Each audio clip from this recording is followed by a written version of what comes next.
everyone, and welcome back to English Pod. My name is Marco. And my name is Catherine, and today we have an exciting lesson for everyone out there, very cultural. Exactly, very closely related to our Halloween lesson that we had, but on this occasion we're going to be looking at All Saints' Day. All right, so this is a festival that's celebrated in many different countries, and we're learning today about some of the ceremonies and practices in those countries that are very closely tied to those local cultures. Exactly, so we're going to learn a little bit about culture, and at the same time we're going to learn some great words and phrases, so let's get started with this dialogue for the first time. The Day of the Dead has arrived. All Souls Day and All Saints Day. Your neighbor is crazy. Why is he screaming that? Because today is the 1st of November, the Day of the Dead.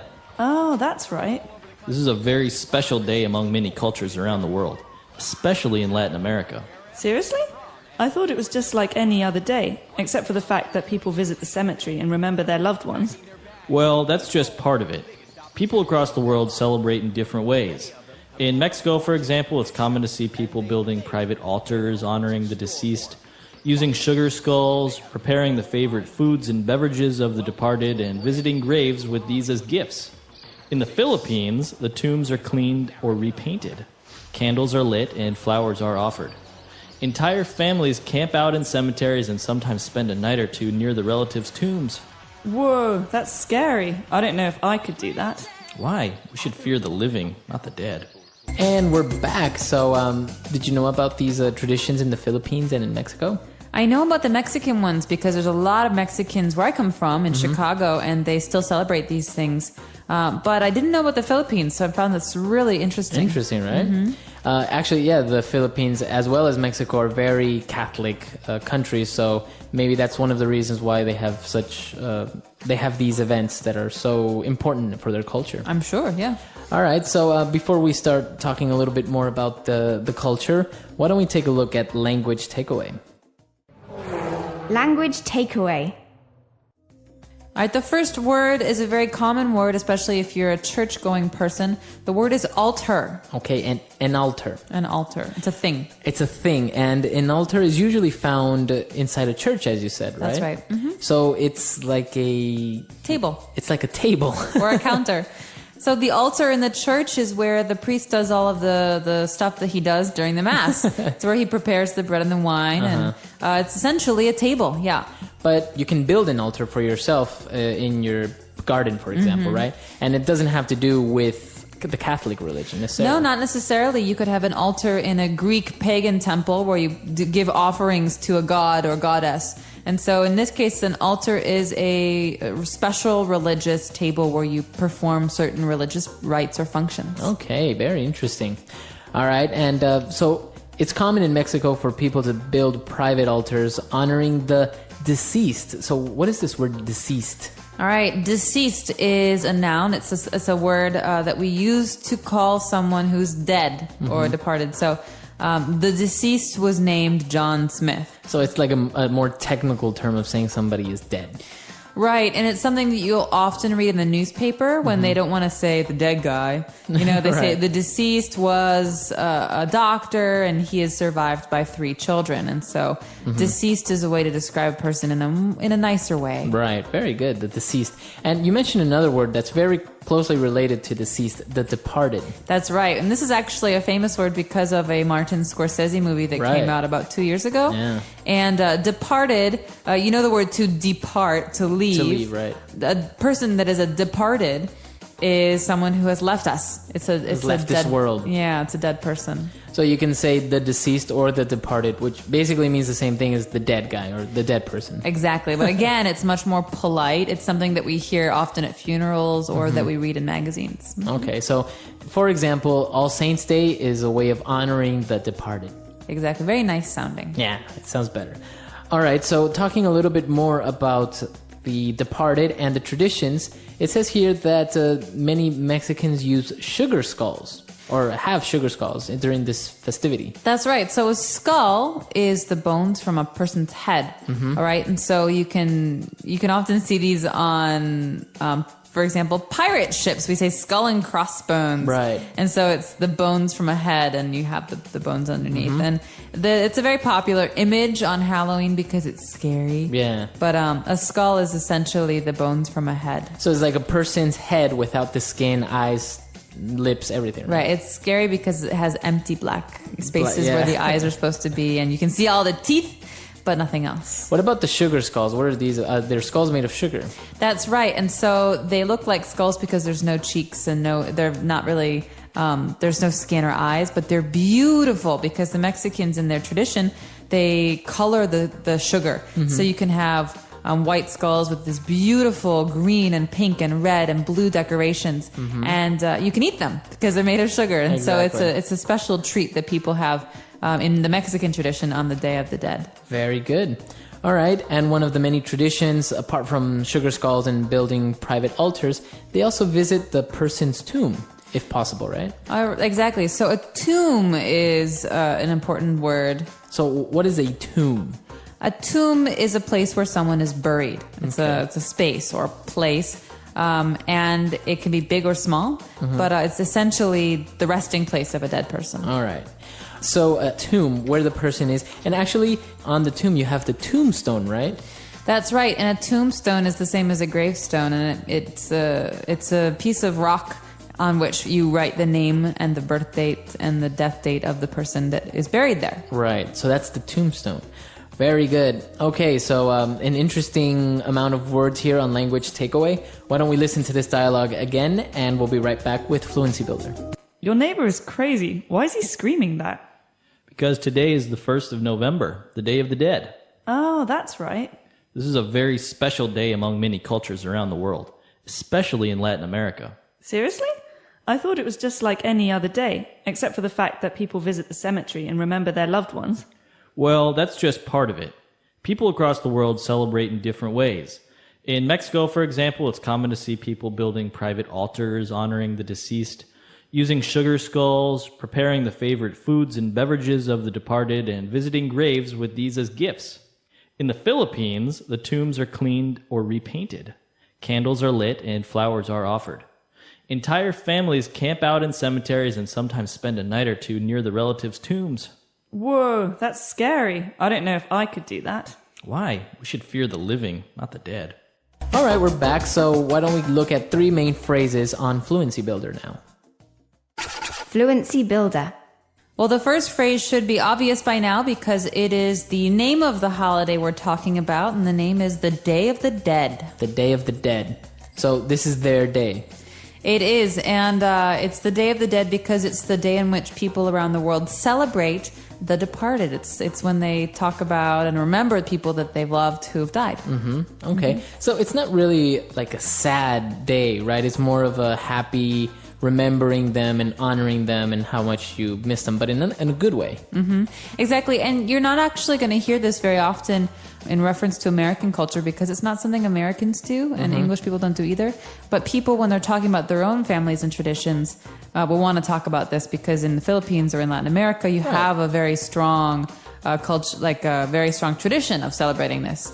So, All right. And as we mentioned, this day is a day to honor or to remember your loved ones. And that's our second phrase, your loved ones. the phrase loved ones might not be obvious to many people because you can love many people and many things, but loved ones is a phrase that generally means the people that you care about the most, your friends and your family. So you could say, I want to have a party, but I only want my loved ones to be there. Okay. Or he was in the hospital and all of his loved ones visited him. So it's all those people, not necessarily only family. It's friends and family that you love. Exactly. And so those are the people in the world that are the very closest to you. Okay.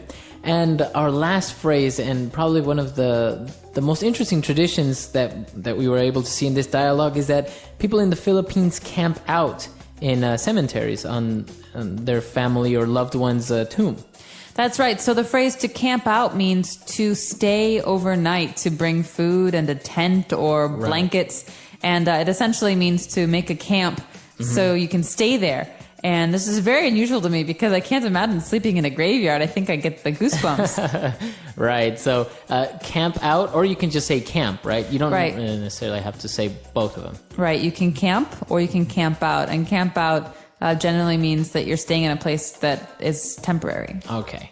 Very good. So interesting phrases as well on Fluency Builder today. Let's listen to the dialogue for the last time, and we'll be right back. The Day of the Dead has arrived. All Souls Day and All Saints Day. Your neighbor is crazy. Why is he screaming that? Because today is the 1st of November, the Day of the Dead. Oh, that's right.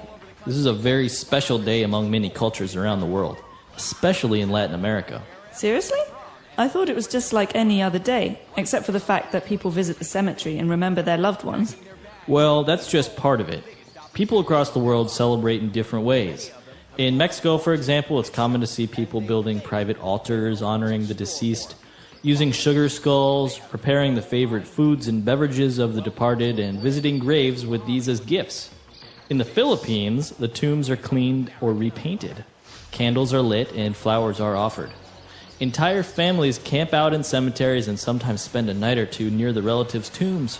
Whoa, that's scary. I don't know if I could do that. Why? We should fear the living, not the dead.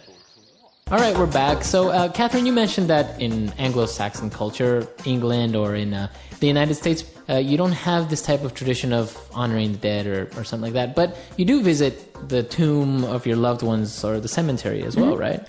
People do, definitely. But you just don't have a national day where you do this. Well, Veterans Day is a day when we celebrate people who were killed in wars or people who participated in wars. So in America, we have a day called Memorial Day in which we remember the people who have died serving the country in the military. And so Memorial Day is a day in which many people like to go to the graveyards and to lay flowers or to remember the dead.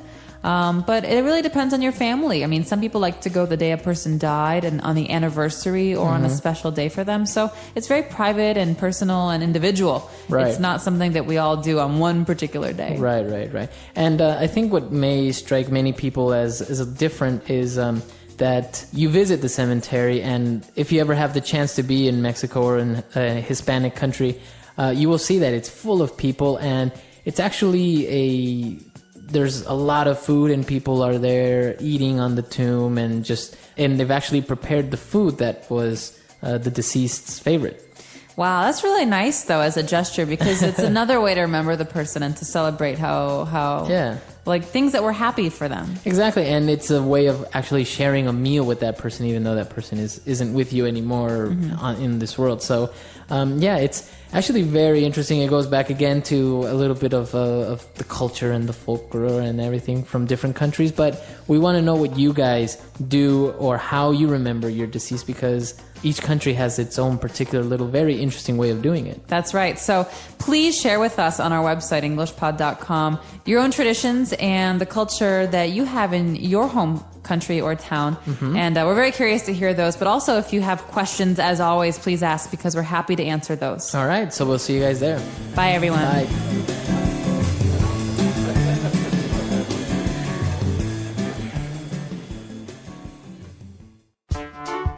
The English Pod Audio Review. Listen to the meaning, then say the vocabulary word. November 2, observed in some Christian churches as the Day of the Dead. All Souls Day. Among.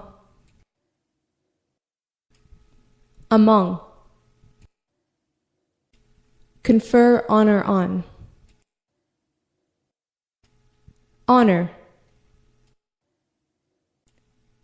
The people who have passed away. The departed. Let's try that faster. Among.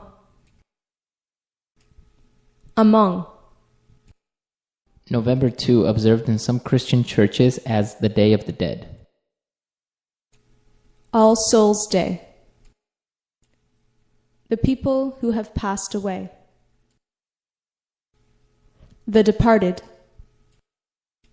Confer honor on. Honor. Now say the word and hear it in a sentence. All Souls Day.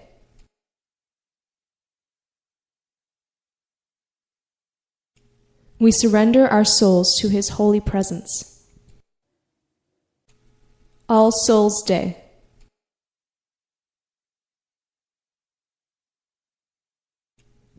Some would say that he is a damned soul.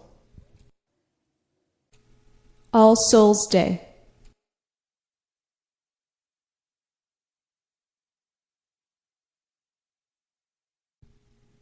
Many live their lives in fear of what could be of their souls in an afterlife.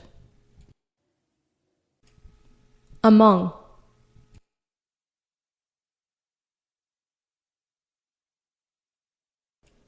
I believe that the spirit of my grandfather walks among us. Among.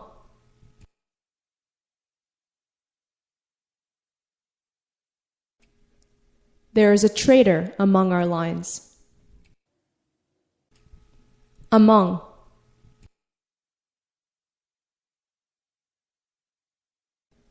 He is no longer among the living. Honor.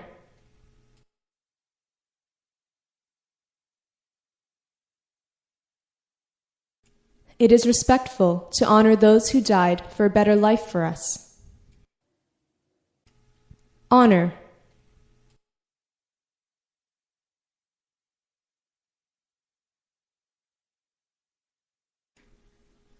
They are honoring their traditions by dancing for 3 days non-stop. Honor.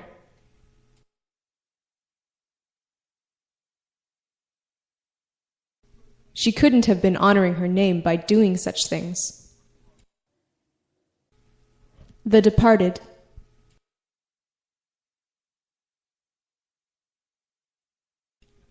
The day to honor the departed is about to come. The departed.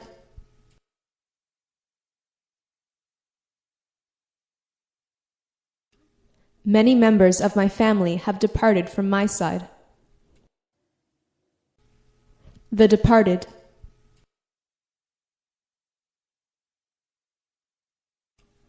We should remember and respect the departed.